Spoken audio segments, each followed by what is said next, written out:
I am here today with One Rake at a Time, and they are cleaning hydrilla out of the Rainbow River in Denellen, Florida. I'm joined right now by Dr. Michelle Seville and Art Jones, who are working on the project. So can you give me a little bit of the history of One Rake at a Time? I'd heard about the springs of Crystal River, and so it was that day I decided to drive up and find it. I was driving a van at that time, and of course I always have tools in my van, so that next morning, before dawn, I got out there and I cleaned the steps and I cleaned the path out to the spring, because now I could get in. And so I cleaned it all up, threw it in my truck and hauled it off. I came back to Hunter Springs Park, and there were a bunch of kids swimming in the water.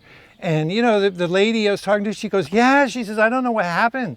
She said, we came here yesterday, it was nasty, you couldn't go in. And then she said, we came today. She said, it was like a miracle.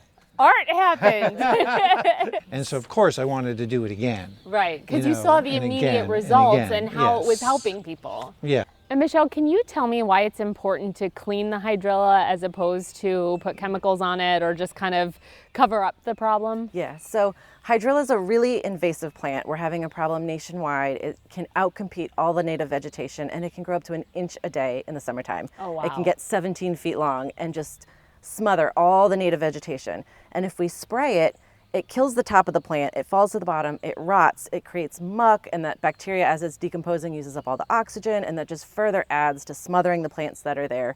And it has such deep roots and these tubers underground, so it can go dormant for years and then grow again. So you're gonna have to keep spraying and creating more and more muck, so it's not gonna solve the problem. So here in the Rainbow River, it's been impacted by a lot of different things: human use, phosphate mining in the early 1900s, and then now spraying and herbicides. If we don't get rid of that muck and get down to clean sand, the native plants can't ever come back. So our goal is to make it so we don't need to use as much herbicide. If we can get the system back to its natural state, it should be able to maintain that natural state.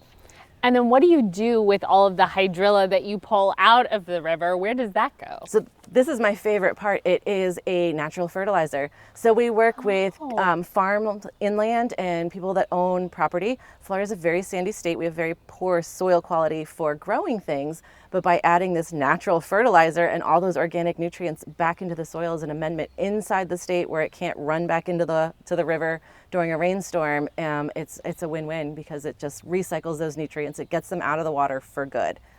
And you had mentioned that this was a nationwide program, and I know that there are places in Illinois that have hydrilla, and there is an organization in DuPage County that's working to get the hydrilla out of our Illinois rivers. So this is something that's universal, which is why when you travel, you kind of see that it's not just in your own backyard, it's everywhere. Yeah, and so what we really want to do is be an example of how local communities can band together, and it started with one rake at a time, community cleanups. And I noticed you have a little otter on your hat. So what is the significance of the otter?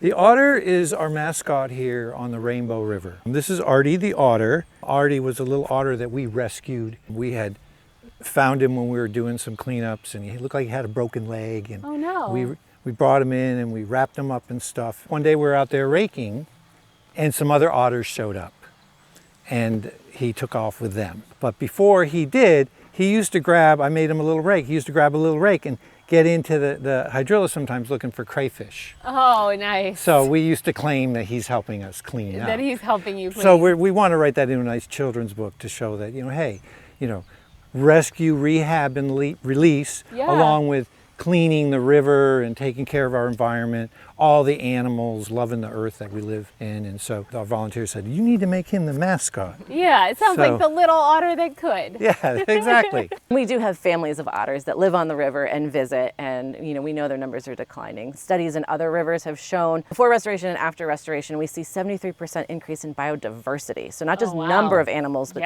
species of animals. So we want to bring that back so the otters have more healthy habitat and better food. Well, I'm feeling really inspired. Is there anything that you need help with today? Can I be one of your rakes? We would love to have you on board.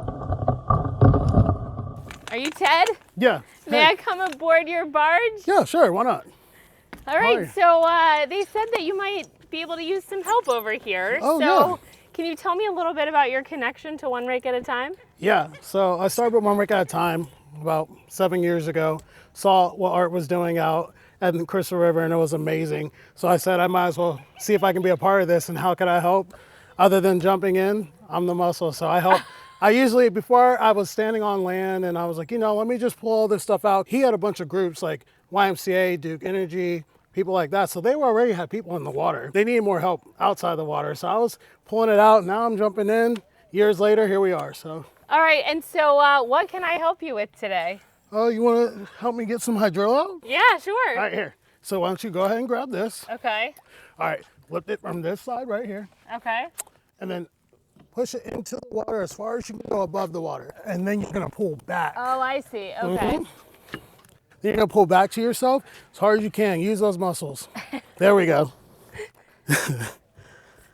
And then you're going to pull straight up. Okay. And it doesn't matter how much you get or how little.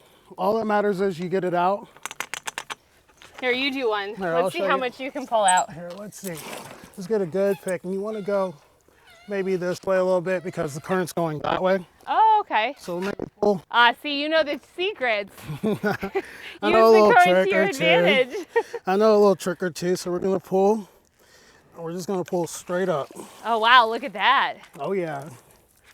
Then after a while, you'll have a nice little area and you'll be able to see the difference.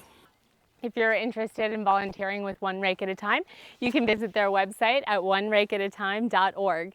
And if you want more travel content, you can subscribe to this channel and leave any questions you have in the comments below. I'm your host, Jaclyn Friedlander.